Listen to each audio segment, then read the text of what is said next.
হ্যাঁ guys, welcome my new another blog video. তো আজকে চাইছিলাম যে একটা ছোটো একটা ব্লগ দেবো, আপনাদের সাথে শেয়ার করবো, বাট আকাশের অবস্থা খুবই খারাপ। তারপরেও আজকে আমার অফিসে ছুটি, অফ ডে, এই জন্য চাইছিলাম একটা ব্লগ ভিডিও শেয়ার করি আপনাদের সাথে। এর আগে অনেক জায়গায় যাওয়া হয়েছিল, বাট মানে আপনাদের মাঝে শেয়ার করা হয়নি, সেমন ভিডিও রেকর্ড করা হয়নি। আজকে আমরা যাব বুড়িগঙ্গা নদীর ওপর দিয়ে আহসান মঞ্জিল জাদুঘরে গিয়ে আসলে ওই অনেকেই পছন্দ করে আপনার পুরোনো বাংলো, তারপরে পুরোনো যে রাজপ্রাসাদগুলো আছে এইগুলো অনেকেই দেখতে চাই, অনেকেই পছন্দ করে। এই জন্য আমরা আজকে যাব আহসান মঞ্জিল জাদুঘরে। তো চলুন আজকে আপনাদেরকে দেখাবো আজকে এই ভিডিওর মাধ্যমে। তা আমরা এখন আছি, বললাম যে বুড়িগঙ্গা নদী। এই তো বুড়িগঙ্গা নদী পাশেই আসছে। আমরা এখন এদিক থেকে আপনার টলার ঘাটে যাব। টলার ঘাটে গিয়ে আমরা ট্রলারে করে যাব হলো আপনার যে টলার ঘাটে করে আমরা যাব সদরঘাট। ওখান থেকে এই দিক থেকে নিচে যাব সদরঘাট।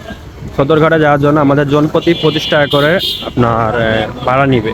এই জন্য আমরা এখন যাব টলার ঘাটে। এই যে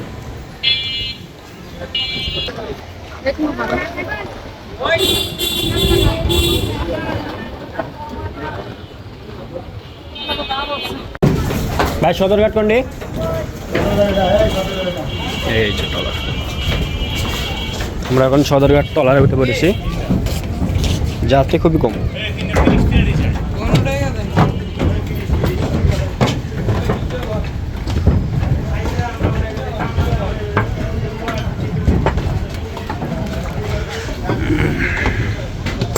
আপনাদেরকে ভিডিও শুরুতে বলেছিলাম যে আজকে আকাশের অবস্থা খুবই খারাপ। দেখছেন আমরা ট্রলারে ওঠার পরই অনেক জোরে বৃষ্টি নেমে গেছে। সো আমাদের ট্রলারটা ছাড়বে কিছুক্ষণ পরে, তখন বসে থাকতে হবে। তো ফাইনালি আমাদের ট্রলারটা ছেড়ে দিয়েছে।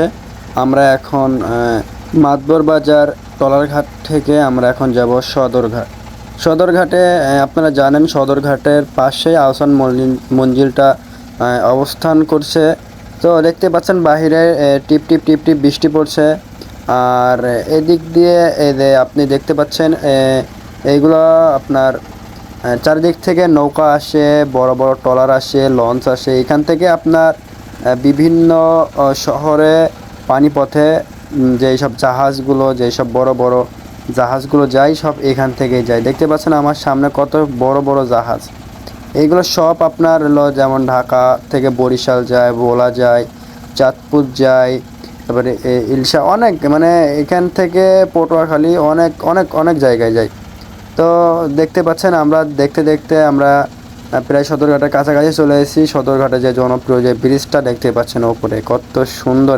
এই ব্রিজটার ওপর দিয়ে আপনার সারা ঢাকা শহরে আপনি যাইতে পারবেন এখানে। ঠিক আছে, সো দেখুন ভিডিওটা সম্পূর্ণ দেখুন, তাহলে বুঝতে পারবেন আমার সাথে কি একটা ঘটনা ঘটছে। একটা বিষয় না বললেই নাই, যে বুড়িগঙ্গা নদীটা দেখছেন এর কিন্তু গভীরতা অনেক বেশি। তবে এখানে যারা স্থানীয় আছে, যারা ভাই ব্রাদার, তারপরে পিচ্চি পোলাপান, এরা কিন্তু এখানে গোসল করে। হ্যাঁ, দেখতে পাচ্ছেন এই যে আমি যে পাইতে যাচ্ছি, দেখছি এখানে কত ভাই ব্রাদার আছে, এরা গোসল করছে। আর এখানের পানি কিন্তু অনেক কালো হয়। দেখতে দেখতে আমরা কিন্তু চলে এসেছি প্রায় সদরঘাটের যে ঘাটটার যে অবস্থান, সেখানে আমরা চলে এসেছি। আমরা এখনই এই ফেরিঘাটে নামে পড়বো। এইখান থেকে নামার পরে আমরা সোজা হাঁটা ধরবো আপনার আহসান মঞ্জিল জাদুঘরের দিকে। তো আমরা এখানে একটু ভিউটা দেখাই দিই আপনাদেরকে। এখান থেকে সারা পানিপথে সারা বাংলাদেশের ভিতরে যে কোনো শহরে যাইতে পারবেন। যেমন এখানে অনেক জায়গা থেকে আপনি অনেক জায়গায় যাইতে পারবেন। তো আমরা এখন যাব আহসান মঞ্জিল জাদুঘরের দিকে। তো ভিডিওটা সম্পূর্ণ দেখতে থাকুন, অনেক মজা আছে লাস্টে।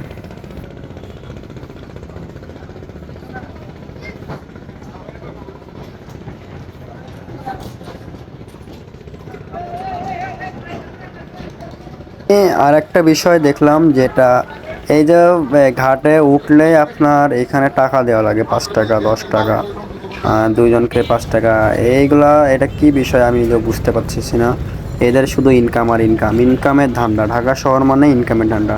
তো দেখতে পাচ্ছেন আমরা এখন সদরঘাটের ভেতরে চলে এসেছি। এই যে সদরঘাট যে বাজারগুলো আছে, ফলের বাজার, ফলের আড়ত বলে, এখানে চলে এসেছি আমরা বরাবরের মতো। দেখতে পাচ্ছেন এই পাশে সব আম, লিচু, আনারস। এটা আবার কেরা সাদা মানুষ। তো আমরা ট্রলার থেকে নেমে সোজা এই আহসান মঞ্জিলের যে এরিয়ায় আইছি। এদিকে যাওয়া যায় না অবশ্য, এই পিছন দিয়ে যাইতে হয়। আমরা এদিকে আসলাম এর কারণ এর আগে যখন আইছিলাম নতুন, এদিক দিয়ে মানে অনেক ঘুরে যাইতে হয়েছিল, বাট না চেনার কারণে। এই যে এটা দুনিয়ার দুর্গন্ধ। এই যে আহসান মঞ্জিল, এই যে বাইরে থেকে এক নজর আপনাকে দেখাই দিয়ে যে প্রথম ছিল এই গেটটা, বাট এই গেটটা ফুললি অফ, এটা বন্ধ করে দিচ্ছে। এই যে এটা হলো আহসান মঞ্জিল। আহসান মঞ্জিল জাদুঘর এদিক দিয়ে যাওয়া যায় না, এর কারণ আমরা যাবো এই পিছন দিয়ে ঘুরে, আসলে এদিক দিয়ে যাবো। যারা নতুন আসবেন তারা এই যে এই যে মানে আড়তের ভেতর দিয়ে রাস্তা আছে, এই রাস্তা দিয়ে বেরিয়ে যাবেন সোজা বরাবর।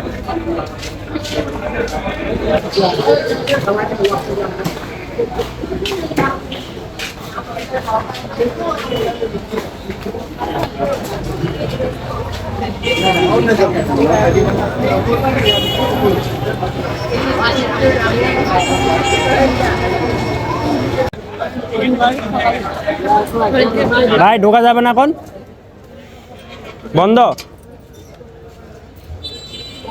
ও কি হলো তাহলে এসে? ওটা দেখে আর লাভ কি, বন্ধ হয়ে গেছে, ভেতরে আর ঢুকে না বলে আর কি হলো। বলে আমাদের জানা ছিল না এটা সকাল 10টা 30 থেকে বিকাল 4টা 30 পর্যন্ত খোলা থাকে। তা আমরা চলে এসেছি আজকে, তো ঢুকতে না পারার কারণে আপনাদেরকে ভিডিওর মাধ্যমে কিছু দেখাতে পারিনি। অবশ্য পরবর্তী ভিডিওতে আমি অবশ্যই আপনাদেরকে আহসান মঞ্জিলটা ঘুরিয়ে দেখানোর চেষ্টা করব। অনেক দর্শকরা এখানে আইছে দেখার জন্য, বাট কাউকে ঢুকতে দেয়নি। সো অন্য কোনো দিন আপনাদেরকে আরেকটা ভিডিও, আরেকটা ব্লগের মাধ্যমে দেখিয়ে দেওয়ার চেষ্টা করবো। সবাই ভালো থাকবেন, সুস্থ থাকবেন। আর আমার এই ভিডিও বা আমার নতুন নতুন ব্লগ পেতে আমার চ্যানেলটি থেকে, মানে যদি ইউটিউব থেকে দেখেন তাহলে ইউটিউবটা অবশ্যই সাবস্ক্রাইব করে দেবেন। আর ফেসবুক পেজ থেকে দেখলে ফেসবুক পেজটা ফলো দিয়ে এবং ভিডিওটা শেয়ার করে দেবেন।